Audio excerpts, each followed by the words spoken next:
Hey, what is up guys? This is Nishi from MST.TV here, back with another Market Watch episode. So right now we are at a point in the game where there are a lot of changes happening that are resulting in a ton of different price fluctuations all over the market, right? So on one hand, we have Power of the Elements coming out, which is definitely going to be a huge game changer, as well as other sets that were recently revealed in the OCG that are causing a lot of hype. But on the other hand, it's probably correct to be at least a little bit cautious, because with sets like the 2022 Megatins and Battles of Legend Crystal Revenge coming up soon, we are probably going to see some big reprints in the near future. Either way, the cards we're going to talk about for today are important ones that you guys should be keeping an eye on, regardless of if you're looking to play competitively or just buy, sell, and trade. Let's get started. Alright, so kicking things off, we are taking a look at Exosister Magnifica. So at different points over the last couple of months, we've seen buyouts of various Exosister cards, such as Pax and Michaelis. This is of course a result of people being hyped up for the release of Exosister Malfa, a card from Power of the Elements that has helped contribute to Exosisters being a deck that is able to compete with Splight and Tier Elements over in the OCG. Exosister Magnifica is actually an important card for the deck. It allows you to overlay 2 rank 4 Exosister Xyz monsters to make it, and it has a couple of cool effects. It lets you attack twice, and it has a pretty big body. You can detach a material from it to non-targeting, banish a card your opponent controls, and if your opponent activates effect, you can basically special summon one of the materials that's underneath it using this card as the Xyz material. Definitely useful. This card is generally played at 2 in the deck. Now in terms of price, this card was down at around $5 for most of the time since it was released here in the TCG. However, over the last couple of weeks, we've actually seen this card trending upwards, and it is now sitting at the $8 to $9 mark. I think that because it's a recently released ultra rare from Dimension Force, it is very easy to overlook this card, and a lot of people just kind of assumed that it was going to be cheap. However, it really is a key card in a probably meta relevant strategy, so it was basically destined to go up in price right from the beginning. The cool thing here is that even if we were to see an early reprint of Exosister cards due to the popularity of the archetype, we would see things like Pax, Michaelis, and Sophia get reprinted, but this card probably wouldn't be included and would likely as a result go up even further. Now with all of the hype for Exosisters running around right now, I personally am expecting this card to continue its upward trend and hitting at least $15 to $20 by the time Power of the Elements is officially released here in the TCG. Next up is kind of a weird one to see here on Market Watch. We have Nimble Beaver. So this card is pretty simple. It is a level 2 water monster that, when normal summoned, lets you special summon a level 3 or lower Nimble monster from your deck or graveyard. Now the idea here is that in Splight, this is your normal summon that gets you 2 level 2 monsters onto the field so that you can make a Link or rank 2 play. Now in the OCG, players have attempted to use Nimble Beaver as a replacement for Deep Sea Diva, as functionally both cards can do kind of the same thing, right? They just summon another copy of themselves out of the deck.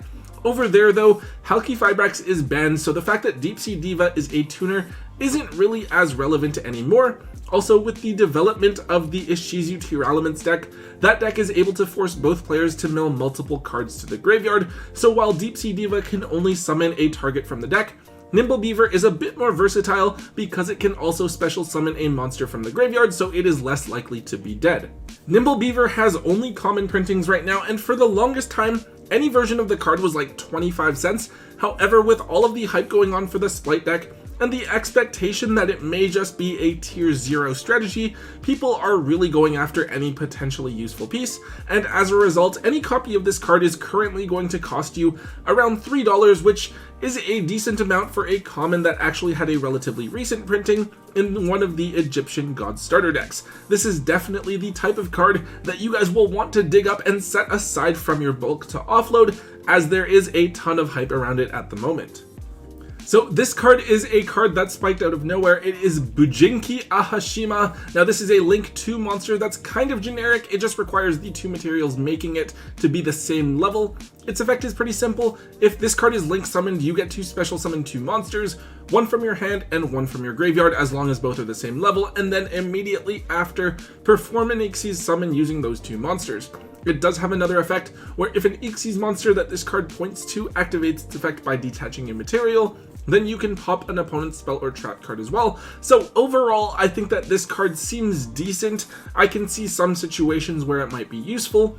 Overall though, I don't really think that you'd want to play this in your extra deck over some other options you have available. You have to remember that you have to have enough resources to actually make this card, while also keeping another piece in your hand to summon out with this card's effect, assuming you're not interrupted, when you could have just made like another play instead and gone directly into the Ixies, for example. And the benefit of popping that like one back row card is honestly kind of negligible.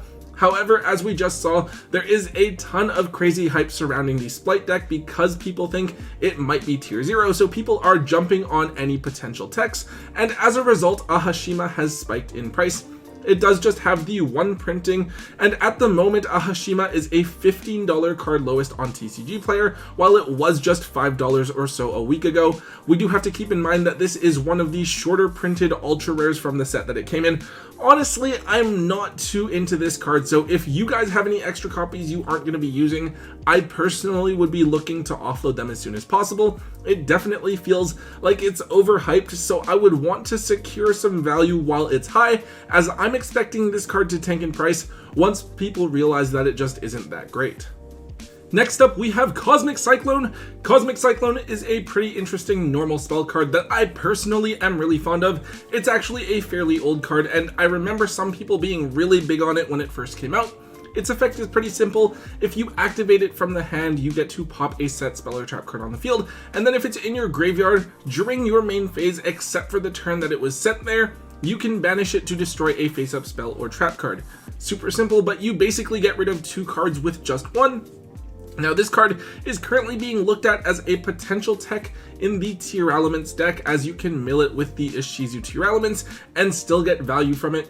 It can get rid of multiple problematic Floodgate cards, specifically things like Dimensional Fissure and Soul Drain, which is really cool. I don't know if this card is going to be like a main or side deck thing, but definitely a cool tech that can get rid of some really annoying problem cards. Now, the card has a few different printings, including a super rare from Secret Slayers and a structure deck common. So if you just want a copy of this card to play in your deck, it should be easy to find for like 50 cents or $1. However, the card's original secret rare printing from Cross Souls is actually all the way up at $18 on TCG Player with barely any listings available, and then the Megaton reprint secret rares are also up to around $6 each as well. These are the 2 highest rarity versions of the card, and they are admittedly the nicest looking printing, so it does make sense that they are the first versions of the card that people target when speculating that it might be seeing some meta play. This card hasn't seen any play or attention in quite a few years, so I definitely don't blame you guys if you just haven't paid attention to it. You guys will definitely want to try to dig this out of your holo bulk though, to see if you can offload any of those old copies. The next card that we're taking a look at here is Breakthrough Skill, and honestly, its application does feel pretty similar to Cosmic Cyclone. This is a normal trap card that has a field effect and a graveyard effect, where you can use it from the field or banish it from the graveyard to target an opponent's monster on the field and negate its effect. So essentially, this card is being used just like Cosmic Cyclone, in that you're hoping to mill it with some of the Ishizu cards in Tier Elements so that you can still banish it and get some value out of it. Even if you do draw it, it kind of functions like a weaker impermanence. You can't activate it from your hand, but it is still that interruption, so potentially useful if you're going first as well. Now, this card is quite old and used to be extremely popular back in what I think was the Mermail Geargia Fire Fist kind of format, as well as back when Hat was a thing, if I remember correctly. Anyways, this card has multiple common printings now. Those are actually slowly creeping up in price. They're all around $1 to $2 each, as is the gold rare version. However, it is the original printings from Cosmo Blazer that are expensive. For the ultimate rares, those look really nice. You're looking at $20 each for the unlimiteds, and then $35 a piece for the first editions. And then for the ultras, they're not too bad, but they are the only other nice holo printing. They're about $5 to $6 each. Definitely a potentially really cool tech if you guys don't have any copies of this card already. I definitely recommend you at least grab a set of commons so that you have them available for yourself to use. It is worth keeping in mind that there are also some old formats where this card might be useful if you're going to want to play some Time Wizard events in the future. So even if you're not going to be playing Tier Elements and don't need this card for a meta deck, this is still a card that you should potentially be keeping an eye on. Up next, let's take a look at Mech Knight Crusadia Avermax. Now, this is a link form monster where to make it, you have to use 2 or more monsters, and they all have to have been special summoned from the extra deck. Now, for a while, this card was being talked about as a really scary card, especially when you were using IP Masquerena to make it. With this card itself, it can't be targeted with card effects, and it prevents your opponent from attacking monsters other than this card on your side of the field. It also has other effects where it can gain attack points if it battles a special summon monster, and then if it does get sent to the graveyard by your opponent's card, you can shuffle a card on the field back into the deck. Now, when you make this card with IP as a material though, it means that this card can't be targeted or destroyed, so it can be very, very difficult for a lot of decks to out it. This card was never that crazy here in the TCG though. People talked about it for a while and tried to hype it up, but there always seemed to be some better options in the game. Now, however, people are talking about the card once again as an extra deck option in the Splight strategy, especially following the banning of Halki Fibrax and Totally Awesome. The deck can pretty easily spit out rank 2 monsters, including IP Masquerena, and make this card during the opponent's turn and giving your opponent a hard time. Because of the hype that this card is seeing in the OCG right now, this card is starting to trend upwards here in the TCG, and we are seeing a lot of copies moving on TCG Player recently. The original secret rares from Dark Neostorm are about $13 to $15 each, and then we also have the Megaton ultra rare reprints.